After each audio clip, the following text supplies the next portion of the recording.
जय श्री कृष्णा, राधे राधे। स्वागत है आप सभी का आपके अपने YouTube चैनल उपासना की उपासना में।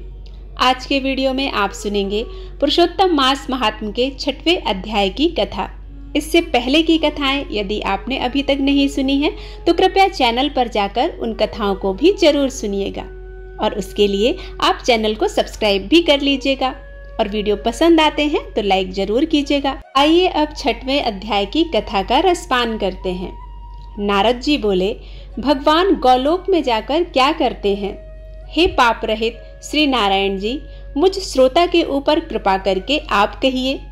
तब श्री नारायण जी बोले, हे पाप रहित नारद, अधिक मास को लेकर भगवान विष्णु के गौलोक में जाने पर जो घटना हुई वह हम आपसे विस्तार पूर्वक कहते हैं। आप उसे सतर्क होकर सुनिए। उस गौलोक के अंदर मणियों के खंभों से सुशोभित सुंदर पुरुषोत्तम के धाम को दूर से भगवान विष्णु देखते हुए उस धाम के तेज से बंद हुए नेत्र वाले विष्णु धीरे धीरे नेत्र खोलकर और अधिमास को अपने पीछे कर धीरे धीरे धाम की ओर जाने लगे।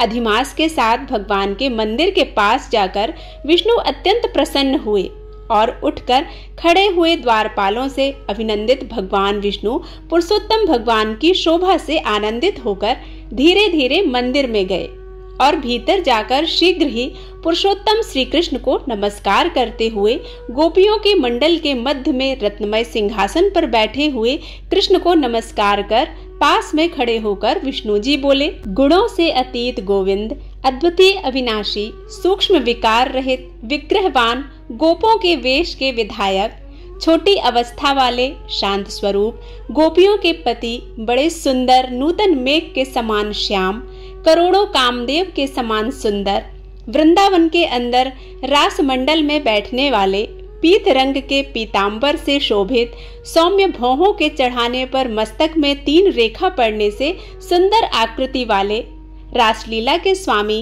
रासलीला में रहने वाले, रासलीला करने में सदा उत्सुक, 2 भुजा वाले, मुरलीधर, पीत वस्त्रधारी अच्युत हैं। ऐसे भगवान की मैं वंदना करता हूँ। इस प्रकार स्तुति करके भगवान श्री कृष्ण को नमस्कार कर पार्षदों द्वारा सत्कृत विष्णु रत्न सिंहासन पर कृष्ण की आज्ञा से बैठे। तब श्री कृष्ण ने विष्णु जी से पूछा कि यह कौन है, कहाँ से यहाँ आया है, क्यों रोता है? इस गौलोक में तो कोई भी दुख भागी होता ही नहीं है। इस गौलोक में रहने वाले तो सदा सर्वदा आनंद में ही मग्न रहते हैं। ये लोग तो स्वप्न में भी दुष्ट वार्ता या दुख भरा समाचार सुनते ही नहीं हैं। इसलिए हे विष्णु, यह क्यों कांपता है और आंखों से आंसू बहाता है? दुखित हमारे सन्मुख किस लिए खड़ा है? सिंहासन से उठकर महाविष्णु मलमास की संपूर्ण दुख गाथा कहते हुए बोले, हे वृंदावन की शोभा के नाथ, हे श्री कृष्ण, हे मुरलीधर, इस अधिमास के दुख को आपके सामने कहता हूँ। हे करुणा के सागर, आप इसे ध्यान पूर्वक सुनिए। इसके दुखित होने के कारण ही स्वामी रहित अधिमास को लेकर मैं आपके पास आया हूँ। इसके उग्र दुख रूप अग्नि को आप शांत करें। यह अधिमास सूर्य की संक्रांति से रहित है, मलिन है, शुभ कर्म में सर्वदा वर्जित है। स्वामी रहित मास में स्नान आदि नहीं करना चाहिए। ऐसा कहकर वनस्पति आदिकों ने इसका निरादर किया है। 12 मास, कलाक्षण, अयन संवत्सर आदि श्रेष्ठों ने अपने अपने स्वामी के गर्भ से इसका अत्यंत निरादर किया है। यह इसी कारण इतना अधिक दुखी और आंसुओं से भरा हुआ है। अन्य दयालु व्यक्तियों द्वारा प्रेरित होकर हे ऋषिकेश शरण चाहने की इच्छा से हमारे पास आया और कांपते कांपते घड़ी घड़ी रोते रोते अपना सब दुख जाल इसने मुझसे कहा। इसका यह बड़ा भारी दुख आपके बिना टल ही नहीं सकता।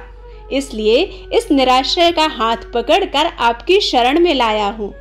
दूसरों का दुख आप सहन नहीं कर सकते हैं, ऐसा वेद जानते हैं।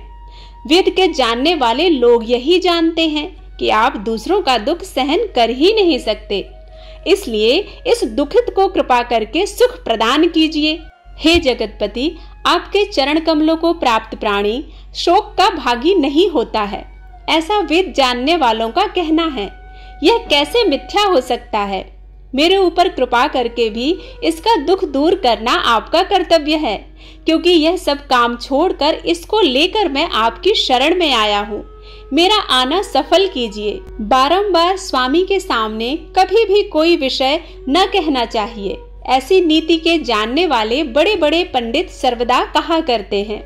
इस प्रकार अधिमास का सब दुख भगवान कृष्ण से कहकर श्री हरि विष्णु कृष्ण के मुख कमल की ओर देखते हुए कृष्ण के पास ही हाथ जोड़कर खड़े हो गए। नैमिषारण्य में उपस्थित सभी ऋषि लोग श्री सूत जी से बोले कि आप देवताओं में श्रेष्ठ हैं, आपकी दीर्घायु हो, जिससे हम लोग आपके मुख से भगवान की लीला के कथा रूप अमृत का पान करते रहें। हे सूत जी, गौलोकवासी भगवान कृष्ण ने विष्णु के प्रति क्या कहा और क्या किया इत्यादि लोकोपकारक विष्णु कृष्ण का संवाद सब आप हम लोगों से कहिए। परम भगवत भक्त नारद ने नारायण से क्या पूछा? हे सूत जी, इसको आप इस समय हम लोगों से कहिए। नारद के प्रति कहा हुआ भगवान का वचन तपस्वियों के लिए परम औषधि है। इसके आगे की कथा का रसपान 7वें अध्याय में करेंगे। उम्मीद करती हूँ यह कथा आप सभी को पसंद आई होगी। यदि पसंद आती है तो लाइक करके कमेंट बॉक्स में जय श्री कृष्णा जरूर लिखिएगा। मिलते हैं 7वें अध्याय में, तब तक के लिए जय श्री कृष्णा। राधे राधे।